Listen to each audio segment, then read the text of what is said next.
lettres modernes à la Sorbonne.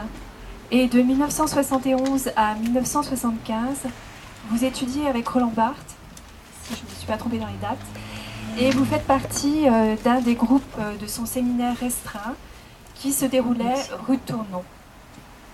Vous êtes productrice d'émissions à France Culture, donc Les Nuits Magnétiques de 1990 à 1999, puis de Carnet Nomade. Et vous avez créé et vous dirigez la collection 13 et portraits au Mercure de France. Voilà, on va vous faire une petite surprise. Là, on va juste vous faire écouter une voix que vous connaissez bien.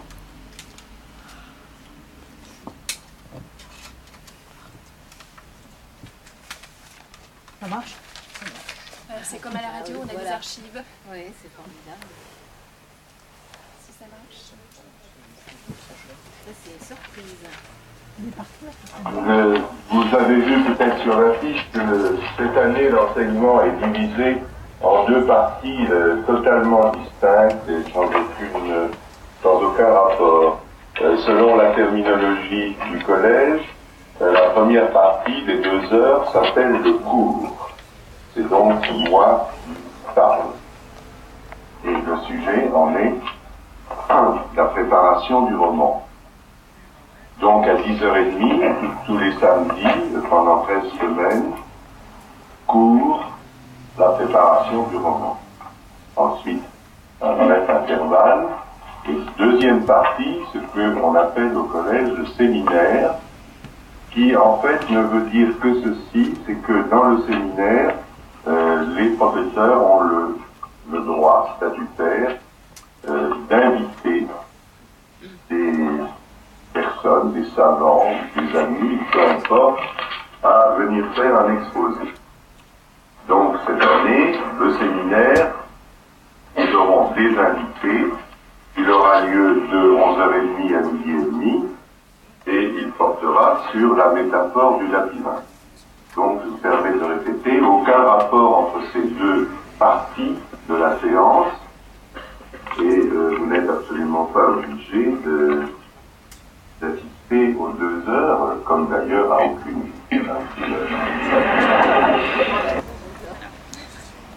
Oui, merci beaucoup.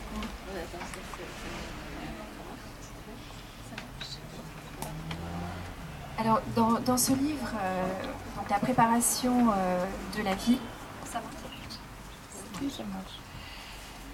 Vous tissez donc des liens entre différentes périodes de votre vie, votre jeunesse, la rencontre avec Roland Barthes, les moments d'écriture et la Tunisie d'hier et d'aujourd'hui. Donc l'évocation de Roland Barthes dont on vient d'entendre la voix, prend une grande part du livre. Et j'aimerais que vous nous racontiez comment elle s'est faite, comment s'est faite cette rencontre, et comment l'avez-vous convaincu de faire partie de son séminaire restreint. Je voulais juste préciser que ce qu'on a entendu là, c'est les cours du Collège de France. Oui, c'est vrai. Merci beaucoup. C'est vrai que on a la chance, là, aujourd'hui, même si on n'est pas très nombreux, d'écouter cette voix, la voix de Roland Barthes, pour remarquer comme elle est à la fois grave et en même temps comme sa modestie, hein, quand il dit vous pouvez bien sûr venir au séminaire, à l'un ou à l'autre, ou même ne pas venir du tout. Hein, et c'est très...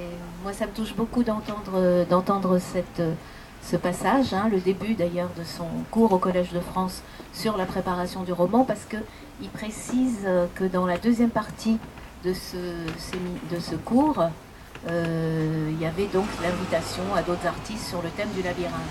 Et dans ce livre,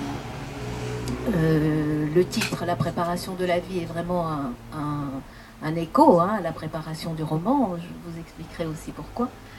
Mais aussi, la première phrase du livre, c'est une phrase de Nietzsche: un homme labyrinthe ne cherche jamais la vérité, mais uniquement son Ariane. Et pour moi, c'était un écho aussi à la deuxième partie de son cours, qui était le thème du labyrinthe. Donc ça tombe vraiment bien que vous ayez repéré exactement l'essentiel ou l'ouverture en tout cas de son cours. Et je rappelle aussi que dans son cours au Collège de France, auquel je n'ai pas assisté en fait, moi c'était le séminaire restreint quelques années avant, dans sa leçon inaugurale, il disait aussi quelque chose de très important qui m'a guidée aussi. Et il terminait sa leçon inaugurale en disant finalement le résumé de ce que je vais faire, Sapiens à la sagesse, et il disait nul pouvoir, un peu de savoir, un peu de sagesse, un peu de savoir, comment c'est, alors, un peu de savoir, un peu de sagesse et beaucoup de saveur. Voilà, c'est ça. Mais avec cette idée de pas de pouvoir. En fait, Roland Barthes avait une haine du pouvoir quel qu'il soit, et surtout du pouvoir du langage. C'est-à-dire que lui qui a été un grand sémiologue et qui a un attachement à la langue vraiment très puissante, comme une relation d'amour, en même temps il se méfiait beaucoup de la langue. C'est-à-dire qu'il ne supportait pas tous les niveaux de langue qui opprimaient, qui étaient la langue de bois ou la langue qui prenait pouvoir sur l'autre. Vous voyez, il nous a appris en fait à entrer dans le langage de façon beaucoup plus sinueuse, beaucoup plus sensorielle, beaucoup plus amicale, en évitant toujours les pièges du langage, ce qu'il appelait les pièges du langage, qui étaient les clichés, mais aussi tous les...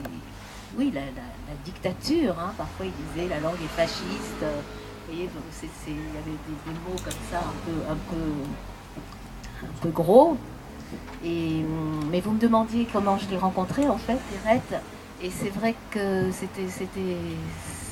j'ai frôlé de ne pas aller à ce séminaire, parce que j'avais très envie. Je lisais SZ, je ne sais pas si vous connaissez, c'est un livre très important de Roland Barthes sur Balzac, sur Sarrazine, hein, les nouvelles de Balzac. Et un jour, dans la rue des écoles, j'ai rencontré Pascal Bruckner, qui est devenu écrivain, voilà, c'est connu. Et on était étudiants ensemble, on n'était pas très amis, mais à la bibliothèque de la Sorbonne, on se voyait. Et je lui ai demandé, je lui ai dit, qu'est-ce que tu fais cette année? Donc moi j'avais fini, je cherchais quelqu'un pour faire une thèse. Et il me dit, ben moi je suis inscrit au séminaire de Roland Barthes à l'école des hautes études. Et là, je ne savais même pas que ça existait, que c'était possible d'aller à ce séminaire. Donc je me suis dit, c'est ça que je veux faire, je voudrais aller. Et il m'a dit, oui, mais je crois que c'est complet.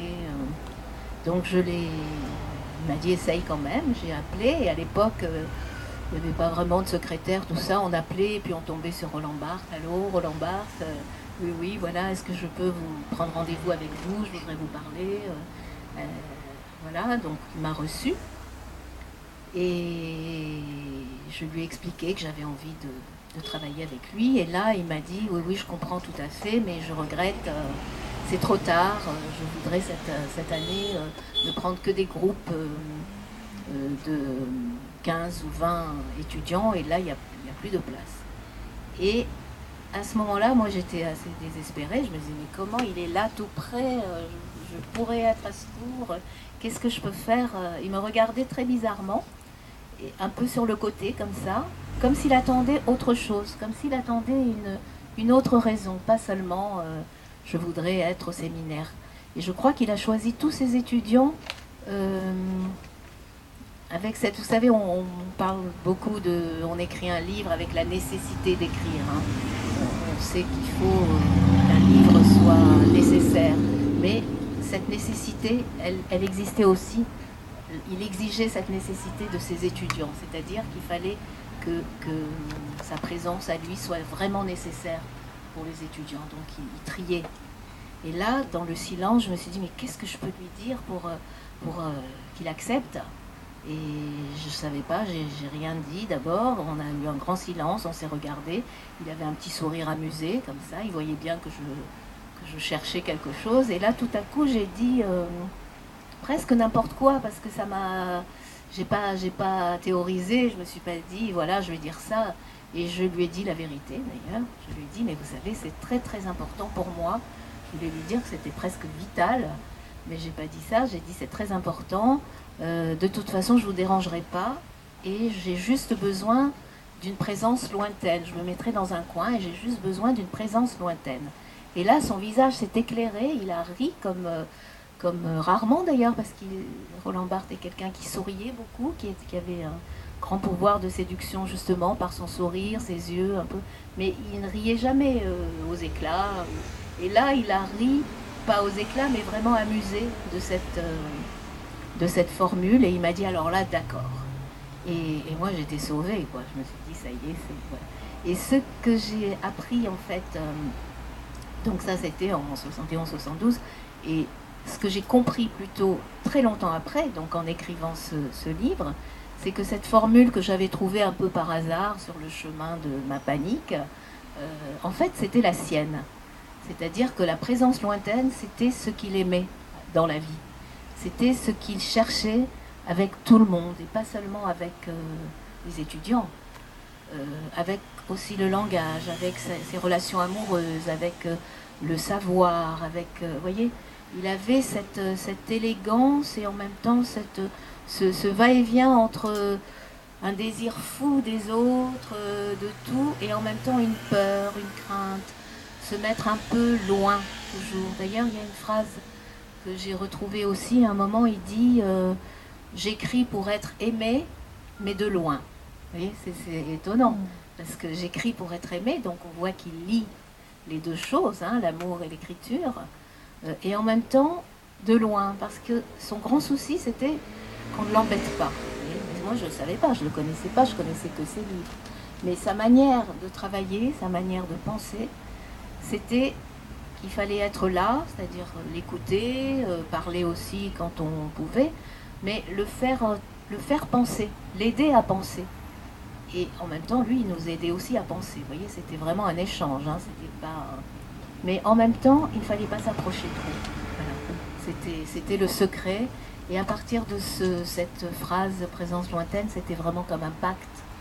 Et j'ai passé plusieurs années au séminaire des hautes études, où il y a eu des livres d'ailleurs qui sont sortis. C'est comme si on était dans les coulisses, hein, des livres très importants sur la voix, les fragments du discours amoureux, le plaisir du texte. Vous voyez, tous ces livres sont sortis de ces années-là. Herbé aussi, Roland Barthes, c'était aussi son vœu. C'est-à-dire que lui-même, quand il a voulu, comment on peut dire, je peux raconter ça, par exemple, à un moment, il le dit dans un de ses textes, il a eu un éblouissement, ce qu'il appelle un éblouissement à Casablanca. Il se promenait avec des amis, il avait été invité dans la ville, il s'est promené avec des amis qui lui montraient la ville, il aimait beaucoup la ville, mais tout à coup il a été traversé par, comme ça, une intuition, une décision brutale. Il s'est dit, je ne veux plus faire tout ce que je fais, je ne veux plus enseigner, je ne veux plus écrire de textes, je ne veux plus être celui qui va répondre à des interviews sur les mythologies, sur Racine, vous voyez, je veux faire une seule chose, écrire un roman. Voilà. Il a décidé ça à Casablanca, un après-midi. Et il dit que c'était un grand, grand plaisir qu'il a inondé, comme un plaisir d'amour presque, une révélation. Et le lendemain, il a changé un petit peu et il s'est dit non, je peux quand même pas faire ça. Il laissait le Collège de France, il laissait tout, vous voyez, c'était trop brutal. Donc il s'est dit, je vais faire quelque chose de mieux. Je vais faire en sorte que toute ma vie soit du roman. C'est-à-dire que tout ce qui va m'arriver dans la vie, ça sera utile pour le roman à venir. Donc je vais faire entrer toute ma vie dans le roman. Et je vais appeler ça la préparation du roman. Je vais préparer mon roman en donnant mon cours. Mais j'écrirai le roman après, tout en sachant qu'il n'écrirait pas, je crois. Parce qu'il disait toujours, je dis ça, mais en fait, je ne vais peut-être pas l'écrire. Et ces cours pendant 2 ans, qui sont un vrai laboratoire, qui sont comme cette librairie ici, c'est-à-dire qu'il y a des tas de lectures, des tas de pistes pour penser, pour créer, pour vivre. Il y a vraiment, il s'attache à tout ce qui est dans une vie en fait. Et il se pose des questions sur le passé, sur le présent, comment écrire un roman si par exemple on n'est pas comme lui en conversation souple avec son passé. Il parle beaucoup de Proust, il dit qu'un vrai écrivain doit travailler son passé. Or lui, il ne se sentait pas autorisé, il était bloqué, il disait qu'il avait juste quelques souvenirs d'enfance, mais ce qui le passionnait dans la vie, c'était le présent. Or, il disait, mais on ne peut pas être écrivain sur le présent, ça n'a pas de sens. On est journaliste, et c'est pas ça qu'il veut, vous voyez, quand on doit... donc, il se disait, il faut que je débloque quelque chose, il faut que j'arrive en préparant, comme on se prépare pour une course. C'est pour ça que j'ai mis aussi cette photo sur la couverture, parce qu'il y a cette idée de on va courir, on va s'exercer à vivre. On va s'exercer pour enfin pouvoir vivre ou écrire. Et en fait, il est mort avant.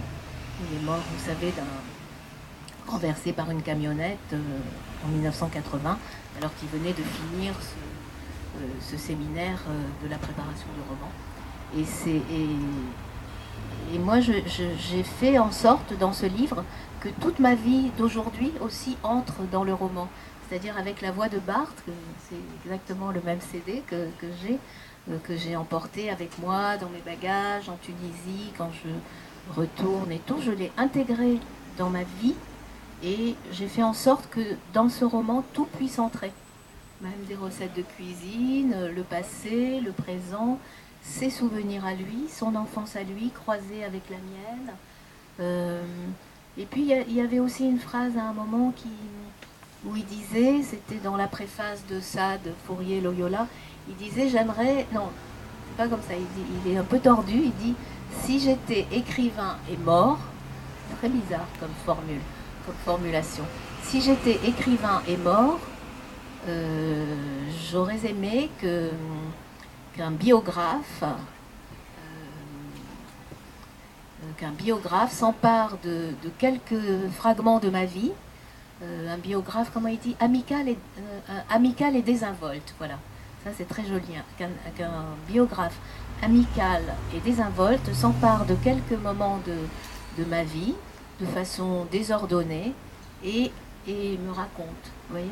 Et il disait que sa vie était trouée. Il dit ma vie trouée, en quelque sorte. Donc là, quand j'ai entendu cette phrase, je me suis dit, au fond, je vais lui rendre tout ce qu'il m'a donné. Je vais essayer de prendre aussi ces souvenirs d'enfance, quelques rares souvenirs d'enfance. Et puis je vais les croiser avec la Tunisie d'aujourd'hui, avec la révolution en Tunisie. D'ailleurs, je suis tombée sur sa question, puisque j'ai eu beaucoup de mal à écrire sur la Tunisie d'aujourd'hui, parce que tout changeait tout le temps. Vous voyez, depuis 3 ans en Tunisie, les nouvelles changent tout le temps. Comment faire de la littérature avec quelque chose qui bouge tout le temps? Alors je prenais plein de notes, et j'écrivais un paragraphe, mais 15 jours après, ça tenait pas, c'était vieux déjà. Vous voyez, le présent devenait vieux, alors que le passé était éclatant de présence et de vivacité. C'est ça la contradiction. Le présent peut devenir très vieux quand on l'écrit, et le passé peut devenir, il vient de naître sous la main, même si c'est quelque chose de très très ancien. Donc toutes les questions qu'il a posées dans la préparation du roman, c'est pas du tout un livre théorique, hein, c'est plutôt un livre assez joyeux et qui bouge beaucoup dans plusieurs coins de ma vie et des années différentes, mais il est quand même très composé avec les questions qu'il pose. C'est beaucoup de choses, non? Alors justement, on va un peu parler de la Tunisie, parce que vous y retournez vers l'âge de 25-26 ans, et vous faites une série de photos que vous utiliserez plus tard dans différents livres, notamment dans Avenue de France en 2001, je crois. Et bon, cela fait évidemment penser à votre collection Traits et portraits, dans laquelle les auteurs pratiquent l'autoportrait par le texte et aussi par l'image. Et dans la préparation de la vie, donc dans ce dernier livre, vous insérez des photographies privées, mais aussi des œuvres d'art. Et je voudrais savoir quelle est la place en fait des photos dans vos romans. Est-ce que dans ce livre-là, ce sont des illustrations ou des sortes de présences? Je crois que ce sont les deux, c'est à la fois des illustrations, mais pas toujours le rôle illustratif direct de la photo, c'est pas vraiment ce que je cherche, mais parfois ça tombe bien, il est là, mais c'est plutôt autre chose, c'est plutôt, comme vous dites, des présences parallèles, comme une pensée parallèle. Vous savez, quand on lit un livre, et quand on écrit aussi, bien sûr, on a aussi on a d'autres images dans la tête, on a ses propres images, on a des choses qui se croisent, qui n'ont pas de rapport avec ce qu'on lit, mais finalement ça fait partie aussi du livre. Donc j'ai essayé de retracer un autre chemin. Et d'ailleurs, ce début de cette expérience photographique, parce que je n'ai pas répondu tout à l'heure à votre question quand vous me disiez, quand il vous a autorisé, il vous a dit maintenant vous pouvez dire je, vous avez le droit de dire je, c'est à partir de cette phrase qui était aussi peut-être sa question. Lui n'arrivait pas à dire je complètement, il brûlait d'envie de le faire, il le faisait parfois, mais il disait il essayait voilà, il n'était pas à l'aise complètement, même si c'était son désir. Et par contre, il disait à ses étudiants, allez-y, vous voyez, la liberté qui ne s'autorisait pas, il a donné aux autres. Et quand il m'a dit cette phrase, mais vous savez, vous avez le droit de dire je me suis dit, au fond, il a raison, mais je me suis dit, mais au fond, c'est quoi ce jeu? Qu'est-ce que c'est que ce jeu? Est-ce que j'ai le droit d'utiliser ce jeu que je ne comprends pas exactement? Et bon, il y a eu plusieurs états comme ça, plusieurs questionnements, mais une des sorties de cette question a été de prendre l'avion et d'aller en Tunisie. C'était au mois de mars, je me rappelle, j'avais 26 ans. J'étais pas retournée depuis quelques mois. Et là, j'ai pris un appareil de photo et j'ai commencé à photographier tous les repères d'enfance, c'est-à-dire le chemin qui va de la maison à l'école, l'escalier de ma maison, des fenêtres, des portails, des trottoirs, des bouts de trottoirs, enfin, tout ce que j'avais cru voir ou vu enfant. Et j'ai photographié ça de façon assez somnambulique. Et je suis rentrée à Paris sans développer cette pellicule. Mais au fond, en écrivant ce livre, je me suis aperçue que j'avais finalement mis en boîte toute cette mémoire pour la mettre un peu à distance. Vous voyez, pour l'utiliser de façon indirecte. C'est-à-dire que ce jeu qui m'avait autorisé à prendre, à m'emparer de ce jeu, finalement c'était mon vrai jeu, c'est-à-dire le jeu qui allait devenir littérature et pas simplement des souvenirs que j'avais eus. Et j'ai mis beaucoup de temps avant de développer cette pellicule. Et quand j'ai développé cette pellicule, je me suis aperçue que voilà, c'était le bon moment. Il disait aussi un écrivain, c'est quelqu'un qui arrive au bon moment. C'est-à-dire qui est là, juste au moment où il va regarder un truc, juste comme si ça lui était adressé. Et le bon moment, c'était quand j'ai commencé à écrire Avenue de France. Et j'ai compris que les photos que j'avais développées, mais bien longtemps, parce que Avenue de France, je l'ai écrit à l'âge de 50 ans. Et là, quand j'ai pris ces photos, j'avais seulement 26 ans et demi. Donc c'est beaucoup de temps, vous voyez. Mais il fallait ce temps du développement, on peut dire ça. Et je les ai intégrés dans Avenue de France. Et si la collection après est née, elle est vraiment née de cette expérience d'Avenue de France. C'est pas le contraire, parce que parfois on me dit ah oui, tu mets des photos comme dans ta collection. Alors moi ça m'énerve un peu, parce que je dis bah non, au contraire. C'est quand j'ai eu cette expérience de croiser photos et images, ce qu'avait d'ailleurs fait Barthes lui-même très tôt, hein, Roland Barthes par lui-même, il a mis des photos aussi. Hein. Et ça, c'est après, bien sûr, il a écrit sur La Chambre claire, qui est un très très beau texte, un de ses plus beaux livres, sur sa mère, et pas seulement sur la photographie, comment la photographie est pour lui aussi comme un souvenir de sa propre vie, alors que ce sont des photos étrangères. Hein, la proximité qu'on a avec une photo, comment elle devient intime, même on regarde un visage qu'on ne connaît pas et comment c'est proche de la peinture aussi. Enfin bon, il y a tout un développement magnifique sur le lien qu'on peut avoir avec des photos. Donc là, dans ce livre, c'est pareil, j'ai continué un peu le trajet il y a par exemple une photo, moi, qui me touche beaucoup, c'est le village de Sidi Bou Saïd, où j'ai J'ai beaucoup écrit en Tunisie ce livre. Et à un moment, le village qui est très touristique, vous savez, il y a toujours des échoppes, des trucs. Tout d'un coup, je l'ai vu complètement vide. Et c'était le jour d'un assassinat, enfin des obsèques de Chokri Belaïd, vous connaissez, hein, qui était un opposant et qui a été assassiné. Donc ça a été vraiment un traumatisme en Tunisie.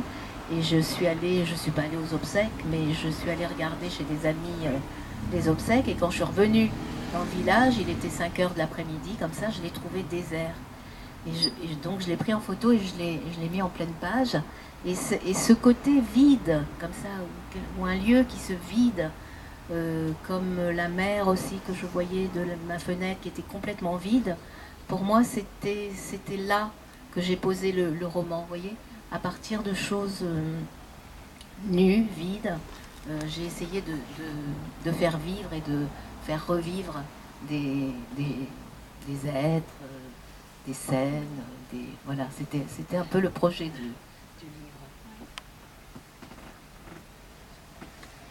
Alors justement, dans vos romans, vous utilisez beaucoup le passé pour le faire venir dans le présent. Et on a l'impression que le passé est une matière infinie pour vous, et toujours nouvelle, hein, toujours comme votre pays d'origine, la Tunisie. Et cette fois-ci, je crois que c'est la première fois, vous faites intervenir, ça vous en avez parlé déjà, l'actualité, les événements donc, qui s'y sont déroulés en 2011 et la Révolution. Et je voudrais savoir comment avez-vous procédé cette fois-ci pour faire entrer cette actualité donc, dans le roman et pourquoi? Oui, c'est vraiment le cœur en fait du livre parce qu'au départ, je voulais, depuis quelques années, j'avais envie de rendre hommage à Roland Barthes, hein, de revenir sur ces années de formation. Ça vient après Un amour de frère, où j'avais raconté mes premières années à Paris, où mon frère avait été aussi comme un guide, hein, dans la ville.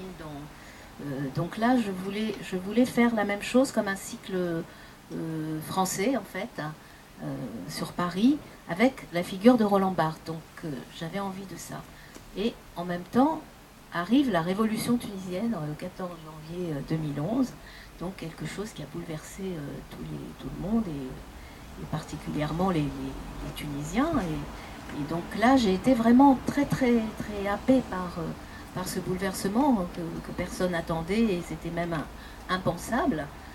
Donc je me suis dit, mais il faut que je retourne plus souvent pour comprendre ce qui se passe, pour suivre tout ce qui se passe. Je vais essayer de prendre des notes, d'écrire. Donc au départ, j'avais presque 2 livres parallèles. Vous voyez, il y avait le livre de Roland Barthes et ce livre qui aurait été un peu différent, écrit différemment, sans le passé, disons, sur la Tunisie d'aujourd'hui.